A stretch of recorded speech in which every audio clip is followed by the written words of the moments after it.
పిటిషన్లో ఆరోపించారు. ఇక పల్లెల్లో ప్రజా తీర్పు ఇది కూడా ప్రచురించారు. రేపు తొలి విడత పంచాయతీ కేటీఆర్ మళ్ళీ అమెరికా వెళ్ళడం ఖాయమని మరి మైనంపల్లి సంచలనమైన వ్యాఖ్యలు చేశారు. మరి కేటీఆర్ మళ్ళీ సోషల్ మీడియా ద్వారా ప్రజలను తప్పుదోవ పట్టిస్తున్న మాజీ మంత్రి కేటీఆర్ మళ్ళీ అమెరికాకు వెళ్లడం ఖాయమని మల్కాజ్గిరి మాజీ ఎమ్మెల్యే మైనంపల్లి హనుమంతరావు సంచలనమైన వ్యాఖ్యలు చేశారు.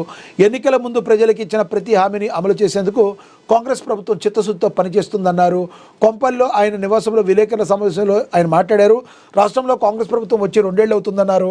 ప్రజలకు ఇచ్చిన హామీలను చాలా వరకు అమలు చేశామని, 5 ఏళ్లలోపు మిగిలిన అన్ని హామీలు అమలు చేస్తామన్నారు. కంటోన్మెంట్ జూబ్లీహిల్స్ ఉప ఎన్నికల్లో ప్రజలు విలక్షణమైన తీర్పునిచ్చారని, బీఆర్ఎస్ అధికారం కోల్పోయినా ఇంకా అధికారంలోనే ఉన్నట్టుగా ఆ పార్టీ నేతలు వ్యవహరిస్తున్నారని ఆయన విమర్శించారు. జేహెచ్ఎంసీలోనూ కాంగ్రెస్ జెండా ఎగరడం ఖాయమని చెప్పారు. కేటీఆర్ మళ్ళీ అమెరికా వెళ్ళడం ఖాయమన్నారు హనుమంతరావు గారు. మరి ఓవరాల్గా గతంలో మనకు తెలుసు ఆయన అమెరికాలో ఆయన చదువుకుని వచ్చారు. మరి ఇక్కడున్న ప్రజలకి ఏమి మేలు చేసే ఉద్దేశం కేటీఆర్కి ఏమాత్రం లేదు. 100% ప్రజాప్రభుత్వం అంటే కాంగ్రెస్ ప్రభుత్వం. కాంగ్రెస్ ప్రభుత్వం ప్రజలకి పనిచేయడానికి ముందుంటుంది అని చెప్పి మరొకసారి ఆయన పునరుద్ఘాటించడం జరిగింది. మళ్ళీ కేటీఆర్ ప్రతిపక్షంలో ఉండడానికి ఇష్టపడే వ్యక్తి కాదు. అధికారం ఉంటే ఒకలాగా, ప్రతిపక్షం ఉంటే ఒకలాగా. ఎటువంటి పరిస్థితుల్లో మళ్ళీ కాంగ్రెస్ ప్రభుత్వమే గెలుస్తుంది, ప్రజాప్రభుత్వాన్ని స్థాపిస్తాం, మళ్ళీ కేటీఆర్ అమెరికా వెళ్ళిపోవడం ఖాయమని సంచలనమైన వ్యాఖ్యలు చేశారు మరి మైనంపల్లి హనుమంతరావు. ఇక రెండో రోజు పెట్టుబడుల వెల్లువ రియల్ ఎస్టేట్ వెంచర్ని వేసుకుని బ్రోచర్ రిలీజ్ చేసినట్టుందని చెప్పి మరి బీజేపీ ఎమ్మెల్యే రాకేష్ రెడ్డి అయితే ఫైర్ అవ్వటం అయితే జరిగింది. ఆయన ఏమన్నారో ఒకసారి చూద్దాం. గ్లోబల్ సమ్మిట్పై బీజేపీ ఎమ్మెల్యే రాకేష్ రెడ్డి తీవ్ర వ్యాఖ్యలు చేశారు. రియల్ ఎస్టేట్ వెంచర్ను వేసుకుని బ్రోచర్ రిలీజ్ చేసినట్టుందన్నారు. ఇది ఇంటర్నేషనల్ ప్రోగ్రామ్ ఎట్లయితుంది? 200 సంవత్సరాలుగా జరిగే కళలు, గ్రాఫిక్స్ మేము చిన్నప్పుడు విఠలాచార్య సినిమాలో చూసినట్లుంది. ఈ మూవీ చూడడానికి రాలేదు. తెలంగాణ ప్రజలకు కావాల్సిన విద్య లేదు, వైద్యం లేదు, కనీసం రోడ్లు లేవు. ఆదిలాబాద్ ఉన్న లంబాడి బిడ్డలకు, వరంగల్ గిరిజన బిడ్డలకు ఇప్పటికీ అంబులెన్సులు లేవు.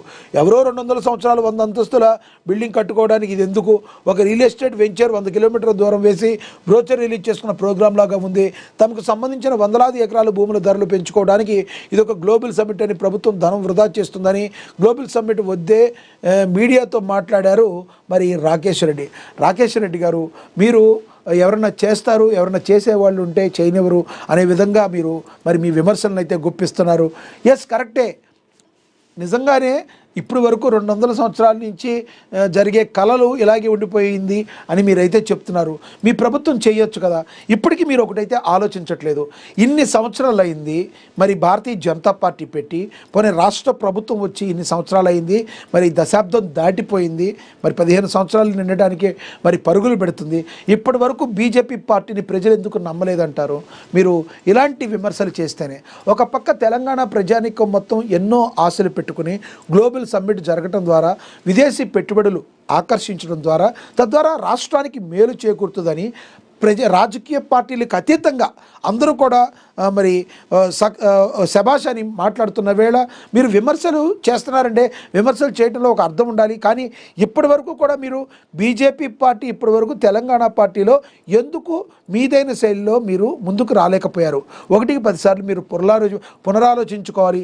ఈ రకంగా మరి విమర్శలు చేయడం ఎంతవరకు అని మీరు ఒకసారి ప్రశ్నించుకుంటే మీ యొక్క బీజేపీ పార్టీకి కూడా మంచిది. రానున్న రోజుల్లో బీజేపీ పార్టీ ముందుకు వెళ్ళాలంటే ప్రజల ఆకాంక్షలకు అనుగుణంగా వారి మనసుల్లో ఏమనుకుంటున్నారు, అసలు వాళ్ళకి ఏం కావాలో గ్రౌండ్లో ఎప్పుడైనా మీరు తిరిగారా? గ్రౌండ్లో తిరిగి ప్రజలకు ఏం కావాలో కోరుకుంటే కదా మీకు ప్రజలకు ఏం కావాలో తెలిసేది. మీరు గ్లోబల్ సమ్మిట్ మీద మీరు విమర్శలు అయితే చేస్తున్నారు. ఒక ప్రయత్నం చేయడం తప్పైతే కాదు కదా, దాన్ని అభినందించాల్సినది పోయి ఈ రకంగా మాట్లాడి రాజకీయ విమర్శగానే ఉండి మరొకసారి మీరు ఫక్త్ రాజకీయ నాయకుడిగా మీరు కీర్తింపబడుతున్నారని విశ్లేషకులు అంటున్నారు. ఫ్రెండ్స్, మీరేమనుకుంటున్నారు? నిజంగా రాకేష్ రెడ్డి గారు చెప్పిన దానిలో వాస్తవం ఉందా? కింద కమెంట్ బాక్స్ రూపంలో కమెంట్ చేయండి. ఇక పేగుబంధంపై ముళ్ళదాడి, కన్న తండ్రినే కాటేసి పంపే ప్రయత్నం, రాతి గుండె రాక్షస కొడుకు అని చెప్పి ప్రచురించారు. ఈ రోజుల్లో చాలా దారుణాలు అయితే జరుగుతున్నాయి. అసలు సంబంధ బాంధవ్యాలు అనేవి తగ్గిపోతూ వస్తున్న పరిస్థితి. ఇక Telangana rising 2047 vision document 3 trillion ఉద్దే లక్ష్యం 3 అంచెల తంత్రం అని కూడా ఇక ప్రచురించారు. వామ్మో చలి. ఉమ్మడి ఆదిలాబాద్ జిల్లాలో గజగజ జనజీవనంపై ప్రభావం వేకుజామునే మంచు దుప్పటి. మనందరికీ తెలుసు, మనకి ఆదిలాబాద్లో మరి ఉంటే చలి విపరీతమైన ఎక్కువ ఉంటుంది, లేదంటే ఎండలుంటే విపరీతంగా ఎక్కువ ఉంటాయి. ఏదైనా కూడా అక్కడ బాగా ఎక్కువగా ఉండే పరిస్థితి. రాష్ట్ర వ్యాప్తంగా కూడా చలిపులి అయితే బాగా పెరిగింది. మరి ఇలాంటి చలిలో కంపల్సరీ మరి ప్రజలందరూ కూడా కొన్ని జాగ్రత్తలు అయితే తీసుకోవాలి. 100% మనం ముందుగా చేయాల్సింది కాచిన నీటిని తాగాలి. ఎందుకంటే చల్లగాలికి ఫ్రిడ్జ్లో ఉన్న వాటర్, నిల్వ ఉన్న వాటర్, లేదంటే కొంచెం చల్లగా ఉన్న వాటర్ తాగితే మరి అవి మనకి జలుబు దగ్గు చేసే అవకాశం అయితే ఉంటుంది. మరి చెవుల్లోకి చల్లగాలి వెళ్లకుండా కంపల్సరీ ఆ ప్రాబ్లం ఉన్నవాళ్ళు కానీ చల్లగాలి తగలకుండా ఏదైనా క్లాత్ లాంటిది కానీ, లేదంటే కనీసం కాటన్ అయినా కూడా కంపల్సరీ పెట్టుకోవాలి. చల్లగాలి వెళ్ళటం ద్వారా మరి మనిషికి చాలా ప్రాబ్లం వచ్చే అవకాశం ఉంది. ఈ చలి ద్వారా కొంతమంది చిన్నపిల్లల్లో ఈ రోజున కొన్ని ర్యాషెస్ కూడా రావటం మనం అయితే గమనిస్తున్నాం. కాబట్టి వాతావరణాన్ని బట్టి ఎటువంటి జాగ్రత్తలు తీసుకోవాలనేది 1-4 సార్లు అడగాలి. మీ ఫ్యామిలీ డాక్టర్ని కన్సల్ట్ అవ్వాలి. కొన్ని జాగ్రత్తలు వహిస్తే ఈ చలికాలంలో మనం కొంత ఉపశమనం కలుగుతుంది. ఇక ఏది తిన్నా కూడా ఆహార పదార్థం వేడిగా ఉన్నప్పుడు తినే ప్రయత్నమే చేయాలి.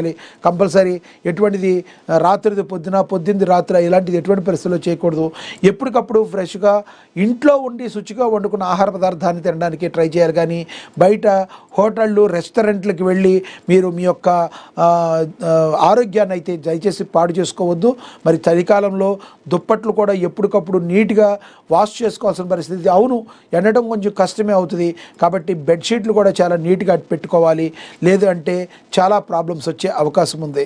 ఇక చల్లగాలిలో అవసరమైతేనే మాత్రమే బయటికి రావాలి. కానీ చలి తీవ్రత పెరిగే కొద్దీ అవసరం లేకపోయినా రోడ్ల మీద ఉండటం అనేది కరెక్ట్ అయితే కాదు. మరి ఎప్పటికప్పుడు కూడా మరి ఎక్కువ జింజర్ లాంటిది కానీ ఇలాంటివి వాడటం వలన మరి గొంతుకు వేడి తగిలి కొంచెం మంచిగా ఉండి హెల్త్ బాగుండే అవకాశం ఉంటుంది. మీరందరూ కూడా మీ ఫ్యామిలీ డాక్టర్ ఏదైతే చెప్పారో దాని గురించి తీసుకుని కొన్ని జాగ్రత్తలు తీసుకోవడం అయితే మంచిది. మీరందరూ కూడా నేను చెప్పిన ఈ జాగ్రత్తను కొంచెం ఆలోచించి ఈ రకంగానే ముందుకు వెళ్తారని ఆశిస్తున్నాను. ఎందుకంటే ఎలా పడితే అలా ఉండి నార్మల్గా ఉంటే మాత్రం ఈ చలిగాలిలో చాలా ప్రాబ్లమ్స్ అయితే ఫేస్ చేయాల్సిన అవసరం అయితే ఉంటుంది. ఇక జైనద్ మండలంలో కంది శ్రీనివాసరెడ్డి పర్యటన.